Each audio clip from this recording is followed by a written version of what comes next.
숨을 연출하신 임재열 감독님과 장례 지도사 유재철님, 유품전기사 김세별님을 자리에 모시겠습니다. 따뜻한 박수로 맞아주시기 바랍니다.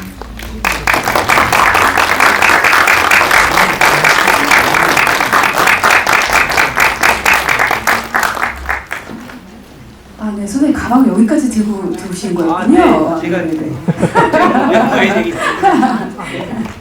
제가 살짝 오기 전에 가방에 엄청 큰 가방에 대한 실기가 살짝 있었어가지고 말씀드립니다. 네. 오늘 완연한 봄 날씨인데요. 영화 무겁지만 어떻게 보셨는지 굉장히 궁금하네요.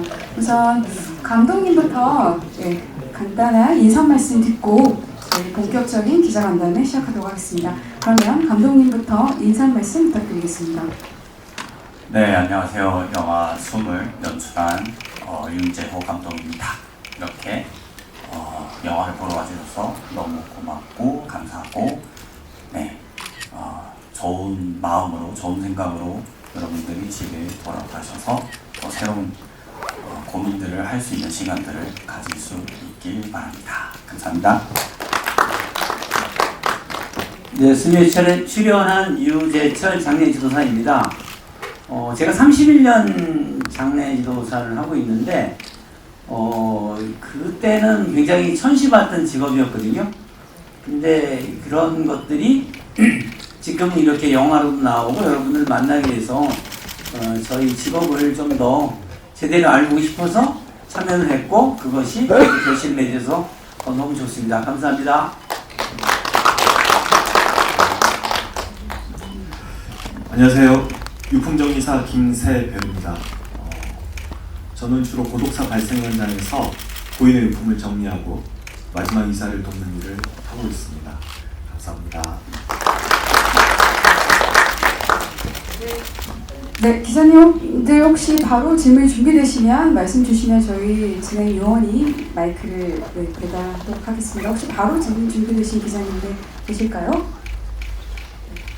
우선 그럼 질문 준비하시는 동안 제가 좀 간략한 질문 감독님과 우리 출연진분들께 여쭙도록 하겠습니다. 우선 감독님, 이 숨이라는 작품을 어떻게 기획하고 연출하게 되셨는지, 그리고 이 두 분을 어떻게 만나게 되셨는지 이야기 나눠주시면 좋을 것 같습니다. 네, 우선 2017년에 제 어머니가 암으로 돌아가시면서 그 죽음을 제가 이제 곁에서 바라보는 과정에서 되게 많은 생각과 고민을 많이 했었어요. 그래서 그런 사는 것이 무엇인가, 죽는 것이 무엇인가, 그런 고민들을 많이 하다가 제작사 대표님을 만나서 고민거리를 얘기하는 과정에서 유재철 선생님을 만나게 됐고, 그리고 김세별 선생님을 만나서 함께 죽음에 대한 이야기를 다큐멘터리를 통해서 한번 이야기해보자라는 취지에서 그렇게 시작이 되었고요. 파지를 줍는 할머니도 사실 그날 장례를 치르고 새벽에 그 파지를 줍는 한 어르신을 봤어요, 거리에서. 그때 기분이 되게 이상했다 해야 될까요? 그래서 엄마의 죽음을 바라본 뒤에 파지를 줍는 어르신을 보았을 때 뭔가 되게 묘한 기분이 들었습니다. 그 파지라는 어떤 누군가에게는 쓸모없어진 그런 물건이 다른 누군가에게는 그런 삶을 이어주는 그런 어떤 연결이 된다는 그런 생각이 왜 그 순간에 그분을 봤는지는 모르겠지만 그 우연의 어떤 일치가 이 영화를 만들게 된 어떤 계기가 되었던 것 같아요. 그럼 유재철 선생님께 제가 또 하나 여쭐게요. 사실 방송 출연도 많으셨고 책도 내셨고 그게 알려지신 분이신데, 갑자기 다큐멘터리 감독이 이런 영화를 찍는데 선생님을 영화에 담고 싶다고 제안을 하셨을 때 흔쾌히 같이 해보고 싶다 이러셨는지 아니면 어떠셨는지 궁금합니다. 처음에 이렇게 오셨을 때 우선 이제 감독님이 어떤 분인지를 저도 이제 나름대로 검색을 했어요. 근데 나름대로 굉장히 독특하게 어떤 세계가 있으시더라고요. 그러고 저는 이제 제가 다루는 게 늘상 죽음 관련된 것들이니까 그걸 통해서 저는 굉장히 성숙이 된 것 같아요. 제가 장례 지도사가 아니었으면 지금 이 정도의 성숙한 모습이 되었을까 이런 생각이 들었는데 매일 이제 죽음을 다루면서 저가 어떻든 많이 성장이 됐던 것 같아요. 그것을 다른 분들도 이런 것들을 저의 경험을 통해서 이걸 펼칠 수 있는 어떤 게 있으면 좋을까 생각하고 있을 때 마침 이제 제안이 들어오셔서 흔쾌히 저도 참여하게 됐죠. 그러면 김세별 유품정치사님 어떠셨는지 궁금합니다. 아, 네. 저 같은 경우는요, 우리 사회 전반적인 고독사에 대한 문제를 널리 알릴 수 있는 계기가 될 것 같아서 이 영화에 참여를 하게 되었습니다. 그럼 감독님께 또 말씀 또 여쭐게요. 사실 다큐멘터리 감독님들은 항상 고민하는 게 대상과 카메라의 거리, 그리고 어디까지 밀착해서 그 대상을 들여다볼 것인가, 피사체를 들여다볼 것인가에 대한 고민이 많으실 것 같은데 이 작품은 특히 터부시되는 장면들, 일반 관객들이 특히 스크린에서 보지 못했던 실제하는 죽음의 어떤 모습을 담으시는 거잖아요. 그런 과정 속에서 고민이 많으셨을 것 같은데 촬영하면서 그런 부분들 어떻게 상정하고 작품 임하셨는지 그 이야기 좀 들려주시면 좋을 것 같습니다. 최대한 어떤 이 직업을 가지신 분들의 그런 과정들을 되게 들여다보고 싶었어요. 들여다보고 싶었고 특히 저희가 이제 어머니의 장례를 치르고 난 이후에 유재철 선생님과 김세별 선생님을 만났을 때 되게 궁금했어요. 이분들은 어떤 생각을 가지고 고인을 위해서 이런 장례를 치르시고 유품을 정리하실까 너무 궁금했어요. 정말 궁금한 게 많았고 들여다보고 싶었고 특히 그 공간에서 함께 숨쉬고 싶었어요. 그리고 그 안에서 제가 느낄 수 있는 어떤 감정들, 그런 이제 질문들을 정리하는 그런 시간들을 가졌던 것 같아요. 감독님께 먼저 질문이 있는데요. 아까 대답해 주셨던 거에 좀 연장선상에서 이게 사실 이 출연자분들의 동의뿐만 아니라 유족분들의 동의도 필요한 장면들이 많이 포함이 되어 있다고 느껴졌는데 그런 부분에서 좀 그 촬영에 동의하시는 분들을 구하기가 어려웠을 것 같다는 생각이 들더라고요. 그래서 그 부분에 있어서 좀 난항이 있진 않았는지가 궁금했고, 그리고 유재철 선생님께도 질문이 있는데 그 영화 말미에 그 연명 치료 관련해서 그 결정을 하시는 그런 사인을 하시는 모습이 등장을 하는데 그 결정을 하신 것이 다큐멘터리를 찍으시면서 좀 이런 결정을 사인을 해야겠다라는 생각이 드셔서 좀 그 과정에서 결심을 하셨던 것인지 아니면 다큐멘터리를 찍기 전에도 좀 그런 것들을 결정을 하실 생각이 있으셨던 와중에 좀 다큐멘터리 진행 과정에서 이런 장면을 담게 된 것인지가 궁금했습니다. 네, 감독님부터. 뭐 쉽지는 않았던 것 같아요. 그렇지만 저희 이제 팀, 제작사 대표님과 PD님, 작가님, 저희 이제 다큐멘터리에 같이 함께했던 스태프분들과 함께 그런 노력을 많이 했었고요. 몇 차례 이제 잘 안 되기도 했지만 유재철 선생님께서 또 많이 도움 주셨고 유족분들 설득하는 데도 도움을 많이 주시기도 했고 김세별 선생님께서도 도움을 많이 주셔서 사실 유재철 선생님을 되게 많이 믿으시는 그런 유족분들이 많으세요. 그래서 그 덕분에 저희가 어쩌면 힘들 수 있는 그런 동의들을 구했던 것 같습니다. 뭐 이어서 얘기하면 스님들 장례를 잘 못 담게 하거든요. 일반 사람들 못 들어오게 하는데 저 일하는 거 찍는다 그랬어요. 제가 일하는 걸 남겨야 다음에 또 어떤 분들이 이런 일을 하지 않냐고 해서 말씀드렸더니 이제 워낙 이제 스님들하고 한 30여 년 동안 같이 있었으니까 그게 됐던 것 같고요. 좀 아까 이제 그 연명치료 그 사인한 거는 그냥 뭐 이렇게 보여주려고 한 게 아니었고 제가 2002년도에 일본에서 엔딩 노트를 처음 들어온 사람이에요. 그때 이제 그 일본에 장례 박람회를 갔더니 엔딩 노트가 굉장히 많이 종류가 있더라고요. 그 중에서 제가 한 3종류를 가져와서 우리나라에 맞게, 대한민국에 맞게 한 40페이지 정리를 했었거든요. 그거 이제 책 나가고 그랬더니, 이제 인터뷰를 할 때 저보고 썼네. 제가 이제 책 문구 만들고 막 이랬으니까. 근데 써보진 않았거든요, 제 나름대로. 그래서 이제 그런 게 좀 이렇게 머릿속에 있다가, 마침 이제 또, 연명시로 그거 관계되는 분들이 저한테 이제 강의 요청이 들어와서 거기 가서 강의하고 이러다 보니까 제가 알고 있었어요. 그러다가 이제 그런 얘기를 했더니, 그 장면이 좋을 것 같다 그래가지고, 당연히 저도 이제 바쁜 와중에 뒤를 밀었다가 이제 그때 참여하게 된 거죠. 네. 예, 그 장례지 도사님께 여쭙고 싶은데요. 그 영화 촬영에 응하시게 된 게 그 장례지 도사라는 직업을 알리고 싶다고 하셨거든요. 그 30년 가까이 일하시면서 그 아직도 많이 부족할 텐데 어떤 점을 사회에 알리고 싶었는지 일반에 알리고 싶어서 촬영을 하시게 됐나요? 제도적으로나 아니면 뭐 다른 점으로 뭐 부족한 게 있다면 좀 말씀 좀 해주십시오. 제 회사 이름이 대한민국 장례문화원으로 졌거든요, 건방지게. 왜 이렇게 졌냐면, 제가 이제 한국에만 있을 때는 아무 문제가 없었는데, 2002년도에 미국도 가보고, 일본도 가보고, 뭐 여러 군데 나라 돌아다니면서 이제 공부를 하고, 정식으로 또 동대 대학원의 석사과정으로 40 넘어서 이제 공부하고 그러다 보니까, 대한민국은 장례문화가 없더라고요.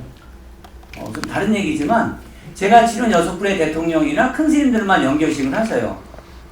그런 분들만 위대한 삶을 산 게 아닐진데, 일본이나 미국 가보니까 그 장례식이 있더라고요. 우리 대한민국은 영안실에서 장례식장으로만 바뀐 거예요, 이름만. 그리고 식이 없어요. 여러분 다 가시면 그냥 상가집에 가서 사인 한번 하고 봉투 놓고 그냥 뻑뻑 절하고, 그리고 지인들 아는 사람들하고 같이 목 운동하고 뭐 그냥 세상 돌아가는 얘기하다 오지 않나요? 그런데 미국이나 일본은 주인공이 돌아가신 분이에요. 그분이 어떻게 사셨고, 뭐 아주 유명하신 분은 아니라도 그냥 일반적인 분들 다 그렇게 하시더라고요. 그래서 저도 그런 문화를 좀 만들고 싶어요. 어떻게 보면 이제 죽음의 장례에 관련된 거는 저는 이제 꼭 강의할 때도 그렇게 써먹는데, 하나는 시신의 처리에 대한 게 있고요. 대부분 상조회사나 장례식장이 다 하고 있죠. 근데 두 번째 하고 싶은 거는 고인의 관계 정리를 하는 것들이거든요. 그런 것들은 외국에서 하고 있단 말이죠.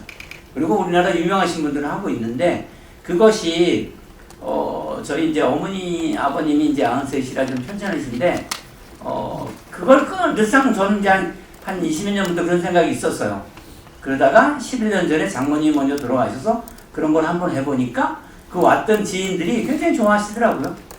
그래서 지금 또 이제 어머니가 편찮으신데, 어머니 예전 사진들을 가지고 준비하고 정리하고 이렇게 있거든요.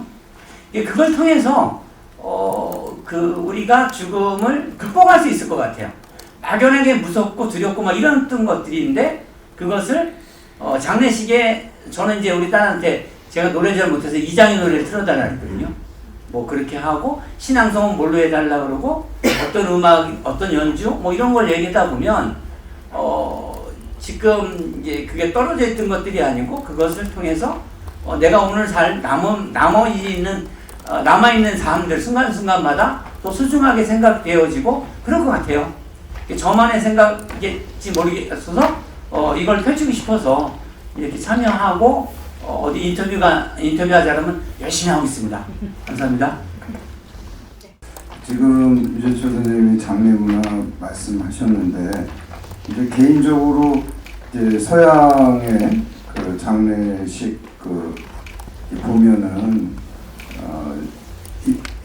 관 속에 들어간 입관이라고 해야 되나? 입관 후에도 이제 식에 왔을 때 관을 열어놓고, 물론 화장해서 이렇게 모시는데, 이제 방문 조문인들이 돌아가면서 마지막 이제 얼굴 보고 이별하고 꽃도 넣고, 그런 걸 보면은 우리나라 동아시아 이쪽은 불합리한다기보다 꼭 이래야 되나, 뭐 북한의 뭐 위원장이나 주석 죽었을 때는 이제 인민들한테 좀 보여주는 그런 거나 이제 볼 수 있겠고, 그래서 동아시아나 우리나라가 어떻게 그 바뀔 수가 있겠어요. 그 전통인데. 근데 이런 식으로 아까 선생님도 말씀하셨듯이 입관 전에 가족만 이제 얼굴을 보고 그 뒤로는 그냥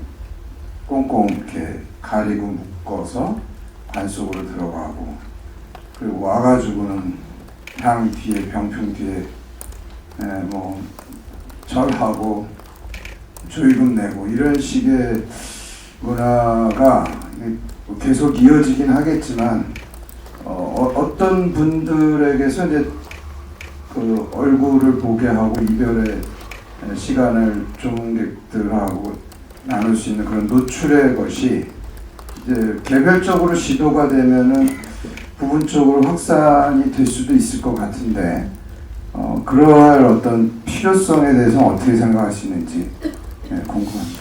그 문화가 어떻게 바뀌었는지는 다른 건 잘 모르겠고요. 제가 31년 전에 장의사를 처음 시작했을 때 대한민국 화장률이 15%에서 20%가 안 됐어요. 전국에.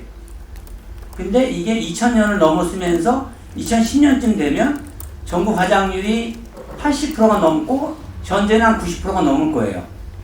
예전에는 제가 장의사 처음에 시작했을 때 장례를 치르면 화장장을 보낸다 그러면 2번 죽인다 그래서 뭐라 그랬거든요. 당연히 대부분 다 매장을 하셨단 말이죠. 근데 불과 20몇 년 만에 이렇게 바뀌었거든요. 지금 얘기하는 것도 그냥 뭐 3일 동안이나 4일 동안 오는 장례식을 안 하자는 게 아니고 그건 그거대로 하고 떠나기 전날 밤 미국에 이제 그 비용이나 일본의 통역같이 어떤 식을 하고 아침에 떠나는 날 연결식을 하고 미국엔 또 안장식까지 있잖아요. 그런 문화가 한두 번 이렇게 하다 보면 사람들이 금방 따라할 것 같아요. 근데 그것을 이제 대부분 창조예산에 대해서 준비 안 하고 장례식장도 그런데 만약에 이제 그렇게 해서 한번 붐이 불기 시작하면 미리 이건 준비하고 있는 사람들이 이제 치고 나갈 수가 있겠죠. 뭐 정답은 없겠지만 이 정도로 하겠습니다. 네. 세 분께 하나씩 질문 드리겠습니다. 우선 감독님께는 이 영화를 만들면서 뭐 감정들, 질문들을 가지셨다고 하셨는데요. 이 영화 만들면서 던진 질문은 무엇이고 그에 대한 답은 뭐라고 찾으셨는지 궁금하고요. 그리고 유재철 선생님께는 죽음이 선생님을 성숙하게 했다고 하셨는데 죽음의 어떤 측면이 어떻게 성숙하게 했는지 구체적으로 여쭤보고 싶고요. 그리고 김세별 선생님께는 그 유품 정리하시는 일이 선생님 본인의 삶과 주변에 어떤 영향을 미쳤는지가 궁금합니다.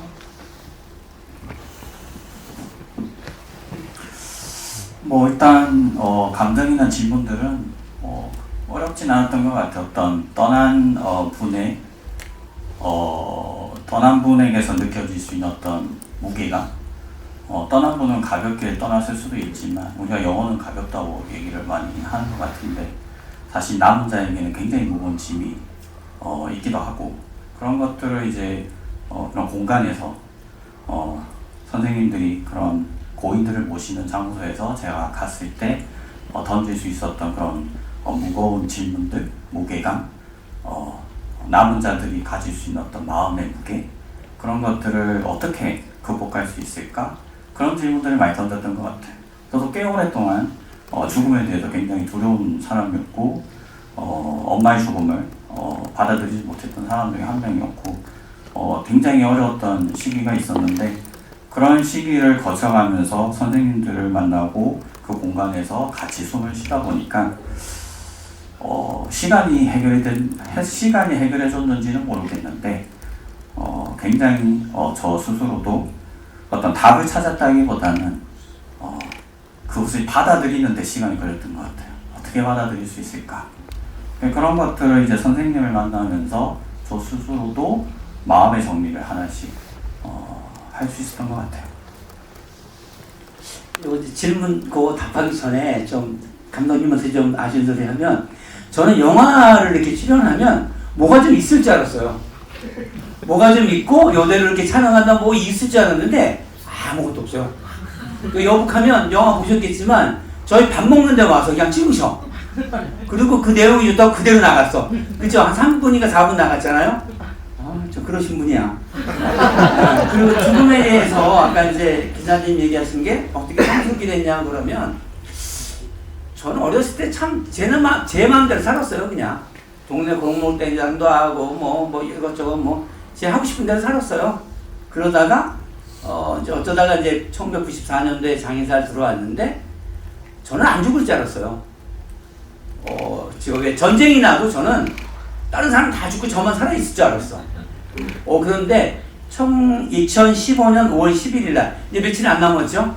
그날이 제 2번째 생일이거든요. 그날 청도문사 다비하고 올라오다가 상주 고속도로에서 차가 전복이 됐어요. 고라니가 튀어나오는 바람에 그렇게 죽다 살아나가지고 3주 동안 처음으로 제가 입원해 있었거든요. 그리고 나도 죽을 수 있구나 이 생각이 들더라고요. 그리고 그때 만약에 제가 핸드폰을 꺼내려고 차에 조금만 더 들어갔으면 차 손 집어넣다가 뒤에서 차가 들이받은 바람에 여기서 피가 터져갖고 이제 못 들어왔거든요. 근데 만약에 제가 핸드폰 꺼내려고 목만 집어넣었으면 그냥 걸려 죽잖아요. 그거를 이제 3주 동안 입원해 있으면 제가 입원을 하루 이틀 해본 것도 처음인데 3주 동안 있으면서 그 생각을 하고 이러다 보니 그렇게 살아나니까 다시 보이더라고요. 살아오는 게 다시 보이고 내 일도 다시 보이고 그래서 지금 그때부터 좀 직원들한테 많이 잘해지는 것 같아요. 그 전까지는 싸가지가 바가지였다고 우리 직원들이 그래. 네. 주고 봐야 돼. 네. 저는 이 풍정리사가 되고 나서 제 인생이 좀 바뀌었다고 생각을 합니다. 180도 완전히 바뀌었어요. 살아가는 방식도. 제가 다니는 고독사 현장에서 고독사로 돌아가신 분들은요, 죽을 때까지 그렇게 찾아 헤매던 것들이 가족이었습니다. 지난날 가족에게 내가 폐를 끼치고 돌이킬 수 없는 후회를 하면서 가족을 그리워하면서 홀로 외로이 쓸쓸히 돌아가시는 분들이에요. 그분들은 하루하루요 희망이 없으니까 술, 담배로 그냥 살기 위해서 마시는 것들이에요. 그게 왜 술을 안 마시면 그날 잠을 잘 수가 없거든요. 여러 가지 생각 때문에 지난날 후회를 하고 있습니다. 그래서 그런 것들을 보면서 어느 순간에 나도 우리 아버지가 그랬던 것처럼 집에 와서 술 마시고 남편으로서 돈 벌어오는 가장으로서 권위를 세우고 있고 그러다가 결국에는 처자식에게 외면당하고 혼자 이렇게 외롭게 늙어가는 건 아닐까라는 생각이 들더라고요. 그래서 저는 장례지도사 시절 때는 느끼지 못했던 것들을 유품정리사가 되고 나서 그걸 느끼고 술, 담배를 완전히 끊어버렸어요. 그렇게 하면은요 주변에 불필요한 인간관계가 좀 많이 정리가 됩니다. 그래서 가족과 더 많은 시간을 보낼 수가 있어요. 돈만 벌어다 준다고 지금은 부모가 아닙니다. 제가 일하는 현장에서는요 그냥 생물학적으로만 아버지였다면서 마지막 정리를 거부하는 가족들이 굉장히 많습니다. 그냥 한두 분들이 아니에요. 그냥 고독사도 아니고요 동거가족 고독사가 일어나는 상황이에요.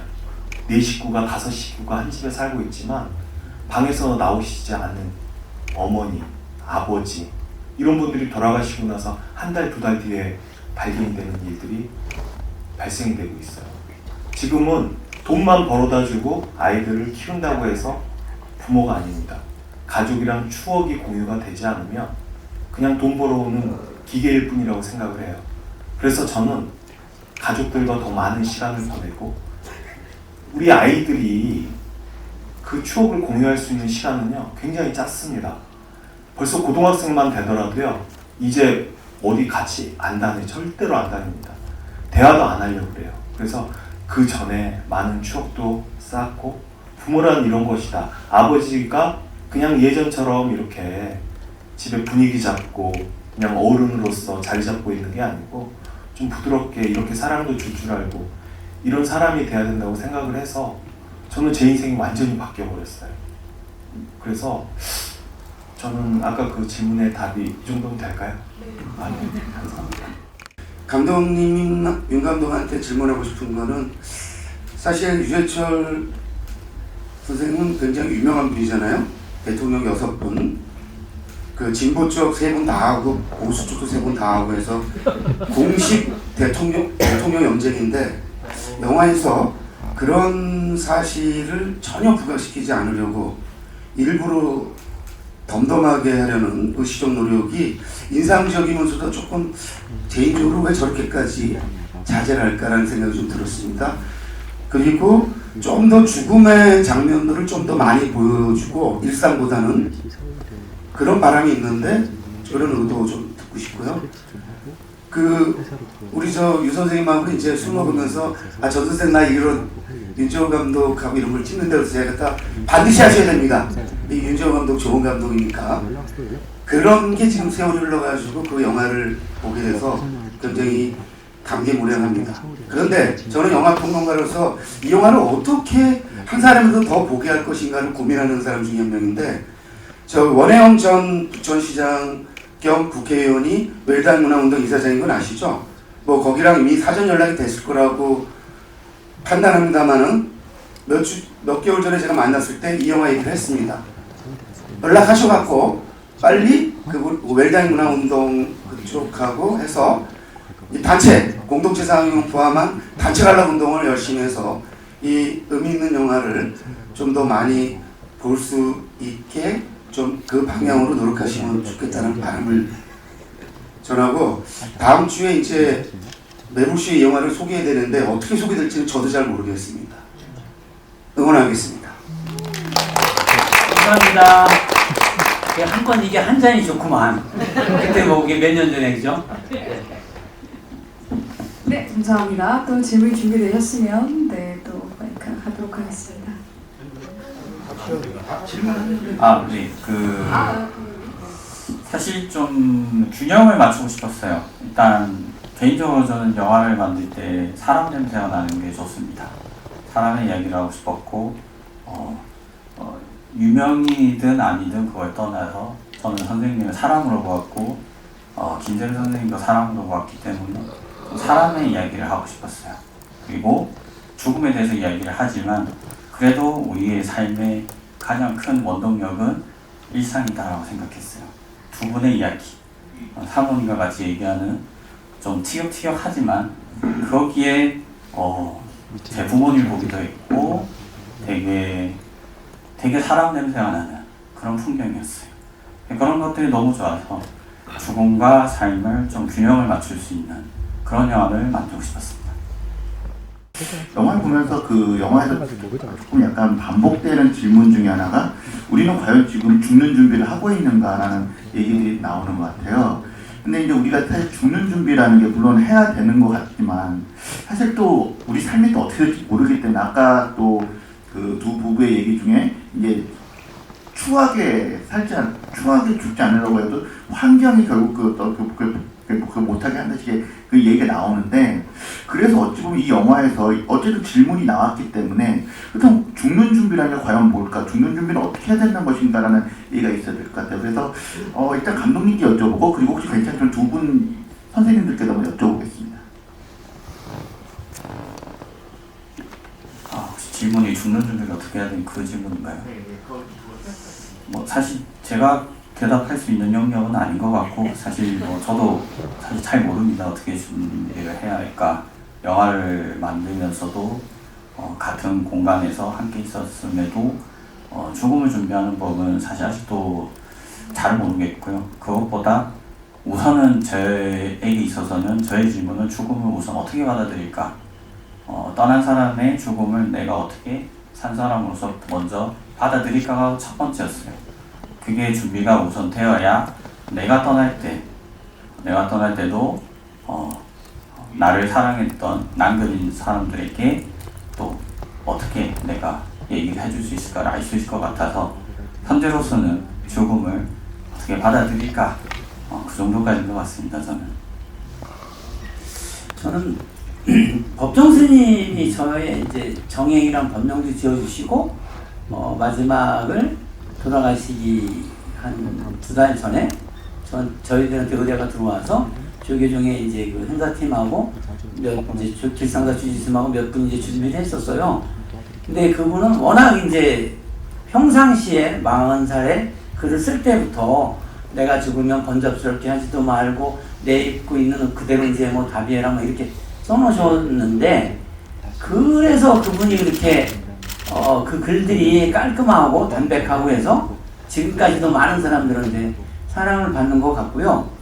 이렇게 유명하신 분 말고 저는 제일 닮고 싶은 사람이 제 책에도 있는데 분홍 치마 저고리 입고 돌아가신 할머니거든요. 80에 돌아가셨는데 마지막을 스스로 곡기를 끊으셨어요. 근데 그렇게 하기 위해서는 이제 당장 우리가 죽을 때가 돼서 잘 죽어야지 이런 게 되냐고. 그게 우리가 이제 자전거나 스키나 뭐 운전도 그렇지만 잘하는 거는 많이 해봐야 되거든요. 그러면 이런 그 영화 아니면 죽음에 관련된 책도 많이 나와 있잖아요. 이제는 그 엔딩 노트라는 것도 있고 막 그러니까 그런 걸 접하면서 한 번이라도 자기를 이렇게 담아보고 또 되돌아보고 이러다 보면 그것이 이제 가깝게 되고, 그래서 미국이나 일본 같이, 아니 미국이나 일본은 잘 모르겠는데 미국이나 유럽 같이 그 나이별로 죽음에 대해서 교육이 있더라고요. 어차피 교육이 있어야 될 것 같아요. 우리 같이 뭐 아무런 교육 없이, 우리 아무런 결혼 없이 막 교육 없이 결혼도 하고 뭐 애들 기르다 보니까 얼마나 힘들어요. 그런 것도 다 이렇게 좀 교육이 있었으면 좋을 것 같고, 더불어 죽음이야말로 제일 큰 교육이 있었으면 좋겠어요. 그래서 거기는 이제 뭐 우리로 따지면 초등학교, 중학교, 고등학교, 대학교 때 바라볼 수 있는 죽음에 관련 교육이 있다고 하더라고요. 그런 걸 나중에 도입하고 싶습니다. 이상입니다. 저는 이렇게 생각을 해요. 죽는 준비라는 것은 결국 인간과 인간이 헤어지는 준비라고 생각을 하거든요. 그러면은 여러분이 만약에 3개월 시한부 인생 선고를 받았다. 난 3개월밖에 살지 못한다. 그러면 어떻게 할 것 같으세요? 가족들은 어떻게 할까요? 그렇죠? 싸울 일 없게 만들 거고, 최대한 좋은 곳에 가서 좋은 추억 만들려고 노력할 거고, 맛있는 것도 많이 먹을 거고, 가족들과 많은 시간을 보낼 거고, 이런 게 바로 죽을 준비잖아요. 헤어질 준비. 그거를 저는 한 30년쯤 시한부 선고를 받았다고 생각을 하고 하루하루 그렇게 지내는 거예요. 지금 여러분들이나 우리 주변에 계신 분들은 어떨까요? 바쁘시잖아요.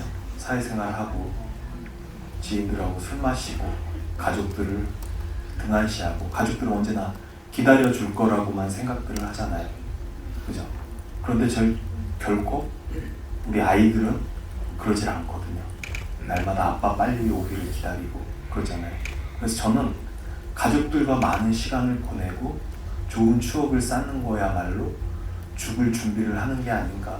길게. 저는 그렇게 생각을 하면서 하루하루 정말 성실하게 살고 추억을 쌓고 살려고 노력을 하고 있거든요. 뭐 이 정도 답변이 될까요? 감사합니다. 아니, 새삼 느끼는 게 2년 전에도 그렇고 전주 국제영화제도 또 같이 이제 이런 행사를 몇 번 했거든요. 너무 잘하시는 것 같아요. 말씀도 자꾸 들으시고. 감사합니다. 저희 개인적으로 작품 속에서, 영화 속에서 선생님께서 말씀하셨던 죽는 준비를 안 하는 것 같아. 죽는 준비. 그런 죽는 준비라는 말, 그러니까 사는 의미, 죽는 준비에 대한 그런 말이 좀 되게 많이 남았었고, 그래서 솔직히 선생님께서 일본에서 도입하셨던 엔딩 노트라는 것도 사실 저는 엔딩 노트가 아니라 죽는 준비라는 타이틀로 한국에서 우리 K 장르 문화는 그렇게 가져와도 되지 않나? 죽는 준비라는 말이 얼마나 뜻깊은지를 새삼 숨이라는 작품 때문에 알게 된 것 같습니다. 지금 시간 관계상 저희 기자님들께 받는 질문은 이것으로 마무리가 될 것 같고요. 마지막으로 감독님과 지금 출연진 두 분께 지금 하셨던 말씀들이 마지막 이야기가 되실 것 같기도 한데, 이 작품이 개봉해서 관객들한테 어떤 의미로 어떤 그런 생각을 하게 되는 계기로 나누면 좋을지 그런 당부의 말씀, 끝인사와 함께 이야기 나눠주시면 좋을 것 같습니다. 김세별 선생님께서 먼저 해주시고, 네, 감독님 끝으로 진행하도록 하겠습니다. 네, 저는 이 영화를 통해서 많은 관객들이 죽음에 대해서 다시 한번 생각을 해보고, 죽음이라는 것이 나에게도 결국 온다는 것을 잊지 않으셨으면 좋겠습니다. 감사합니다.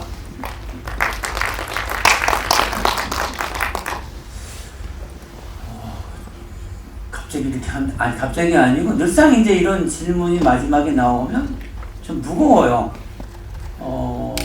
저는 나름대로 저도 이제 굉장히 뭐 죽음에 두려워하고 이랬던 사람이 30여 년 겪으면서 이제 어떻게 보면 무덤덤해졌다 그러는 시각으로 얘기를 하면 저 사람들한테 받아들여질까 이런 생각이고요.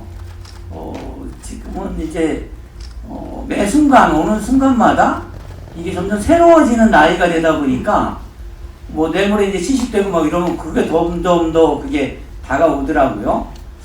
그래서 그것이 더 나이 들기 전에 이런 것들을 저의 경험 이런 것들이 전달돼서 그 죽음의 공포를 벗어나고 삶을 더 윤택하게 살아갈 수 있는 그런 계기가 되는 영화였으면 좋겠습니다. 감사합니다.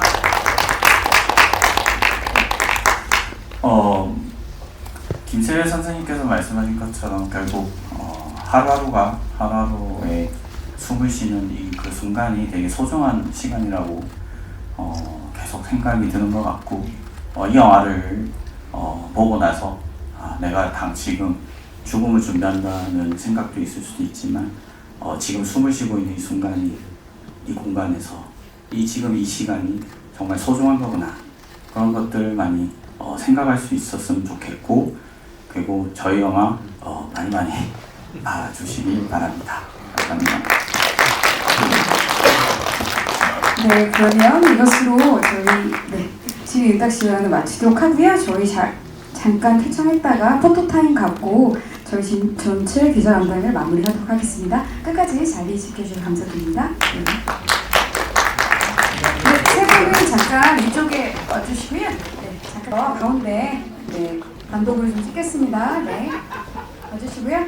근데 여기서는 손은 빼야 될 것 같아요. 네, 가운데 정면 봐주시고요. 네. 네, 손도 이렇게 한번 레드카페 많이 해보셨죠? 네. 해주시면 될 것 같습니다. 네. 네, 감사합니다. 잠시만. 우리 이재철 선생님 모실게요. 네. 그래서 이게 포토콜이라는 거예요. 네, 영화 배우가 되셔가지고요. 알고 보니까 극영화 배우를 꿈꾸고 계셨어요. 네, 다큐멘터리를 극영화처럼 지금 생각하셨어가지고.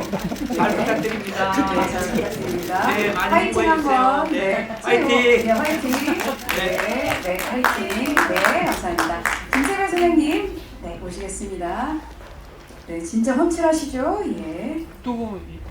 네, 조금 가운데로 조금 뒤로 가주셔도 좋을 것 같고요.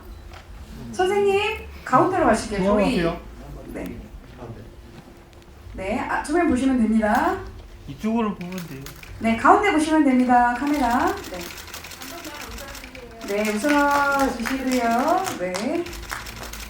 본인 한번 부탁드릴게요. 네, 선생님 한번 부탁드리고요. 네, 그럼 주인공 두 분 우리 이재철 선생님이랑 이 대한민국의 장례 문화를 두 분이 이끌어가고 계시죠. 네, 그 영화 욕심이 있으세요. 네. 네, 가운데 좀 봐주시고요. 네, 화이팅. 네, 화이팅. 네, 손 조금만 내려주세요. 그림 짜져서 얼굴. 네, 내려서 화이팅. 네. 두 분 어떻게 악수 한번 해볼까요? 특별한 악수. 악수. 네. 대화하셔도 될 것 같아요. 이제 많이 들었어요. 감사합니다. 그러면 감독님까지 포함해서 저희 세 분 같이 가운데 오라고 하면 가운데로 가시는 우리 감독님이세요. 센터 본능이 있으시네요. 네, 정면 보시면 되겠습니다. 네. 얼굴은 밝게 한번. 네. 숨 무겁지는 않는 영화입니다. 사실 무겁지만. 네. 네, 손 한번 파이팅 한번 살짝. 네, 살짝 내려서. 네, 그림자리니까. 네. 네. 예, 감사합니다. 고생 많으셨습니다. 네, 끝까지 자리 지켜주셔서 감사드립니다.